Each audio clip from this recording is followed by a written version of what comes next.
Yo guys, what is going on? My name is Pandrea. Welcome back to another video, and welcome back to my channel where we teach you how to do magic tricks, sleight of hand, performance tips, and everything else that you need to know to stand out and be the most interesting person in the room. Now before we get started, a small little request. If you could hit the like button, that would mean a lot to me. Subscribe if you haven't already, and of course hit the notification bell because there's a lot of stuff coming up in the next few weeks that I know you will want to take part of. Because let's be honest, this is what always happens. It happened in my magic course, it happens almost with every deck release that I do.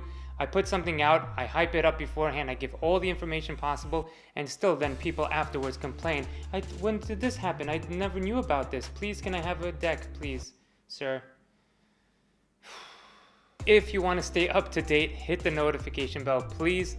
And also follow me on Instagram. This is where I give all the sneak peeks, even probably before I do videos here. So what are we going to talk about in today's video? You see, magic can be broken up into visual and non-visual types of routines, effects, tricks, whatever you want to call them. And in my opinion, there is good and bad in both. And there is a time and place to do visual things and to do non-visual things. For me personally, I tend to go on the non-visual side of things where I can have something happen, even if it's a color change, let's say, but instead of visually happening, I do it in a non-visual way so that it creates some sort of mystery around whatever I'm doing. A mystery factor, right? This is what we should put into our magic no matter what we do. So I would rather maybe cover the card slowly and have it change under their hand rather than a quick, snap change or a quick color change of a card. But hey, that's just me. Now with that being said, there is still a time and place to do visual magic and to do visual productions like what we're going to learn right now. See, when it comes to productions and things like that, and especially in the beginning of a routine or in the beginning of when you're starting to perform magic, something visual is nice because it makes you stand apart right from the start. You need to set yourself apart from the rest in the very beginning so they know that you're not just an average person doing an average card trick. Don't be Uncle Joe. Amaze them first with something visual, something appealing, and then bring them in and then perform your stronger effects. On August 30th, we are releasing the new Knock 3000 X2 deck. This is a second edition from the Knock 3000 X1 release, which we did last year.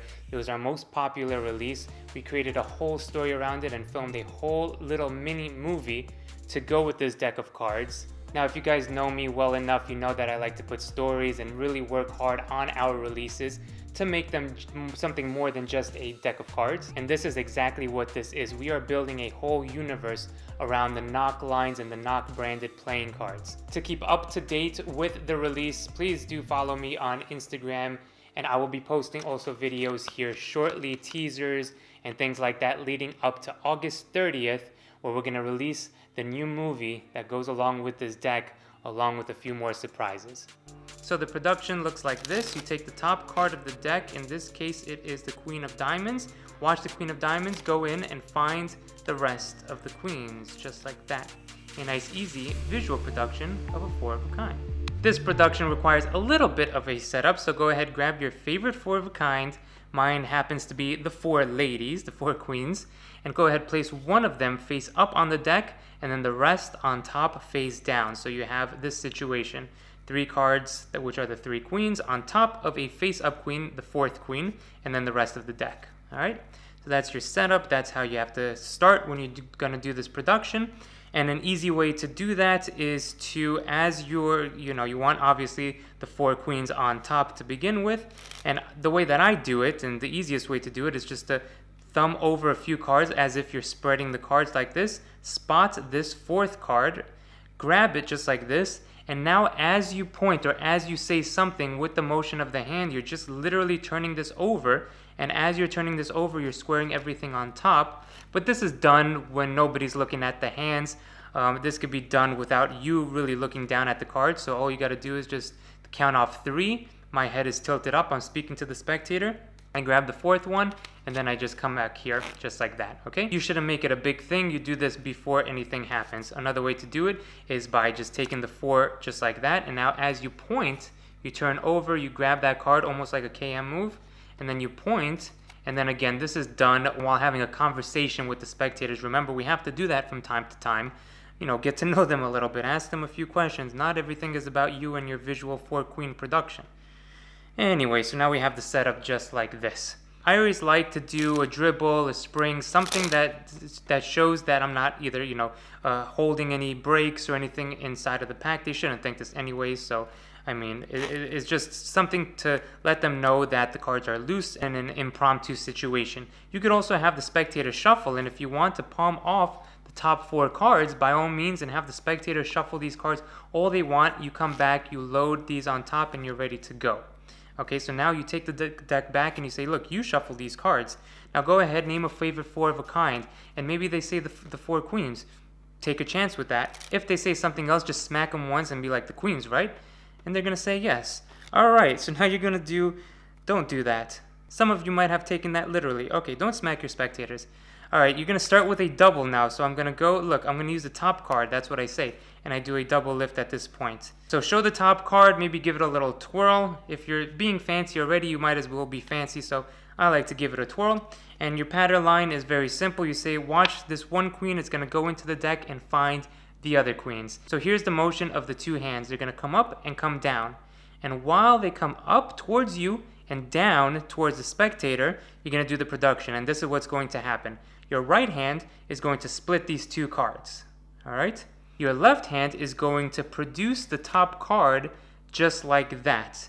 And you're going to have this sort of setup over here. All right? So the right hand just splits this. That's the easy part. The harder part is to get this action down like that. Now, the way to do that is you can get a break to make it easier for yourself so that not more than 1 card comes off. But you don't need to do that. You can just push off towards the right-hand side with your thumb a little bit. You don't have to get that break. And then pull down with the first finger. So I'm pulling down with the, you see there I got 2 cards. So you want to push enough over so that it doesn't get 2 cards. You don't get 2 cards. And then pull down with the first finger, pull down, pull down, pull down until it goes to the bottom of the deck. And then you can hold it there for the production. Okay, so in slow motion, it's here. Pull, pull to the bottom of the deck, and there. And you're doing this as you come up with the hands. So you get that double, show that double, say, watch the 1 queen. I'm going to come up like this. And then as I come down, this splits. And as I come down, this produces. All right, it's very, very easy. Like that. All right. This right hand goes in front.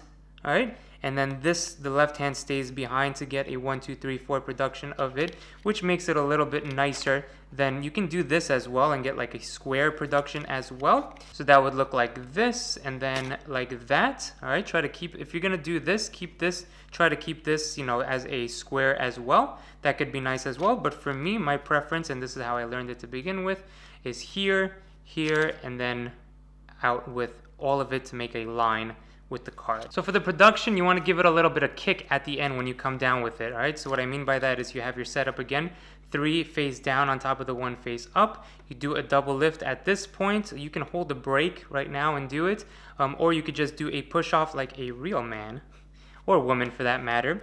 Come here, and now as you come up and come down, you want to come up slowly and then come down with a little bit of kick. All right, you don't want to do it too slow, but then also at the same time you don't want to do it too fast and scare the spectator coming here and doing it like in their face and they just run off, and then what are you going to do? This is the only thing that you're going to end up showing them. I don't think anybody wants that. So play around with the timing of that, coming up, coming down, see what works for you, and I think you're going to have a nice visual 4-card production that you can use and go into anything else that you want from there. So enjoy that.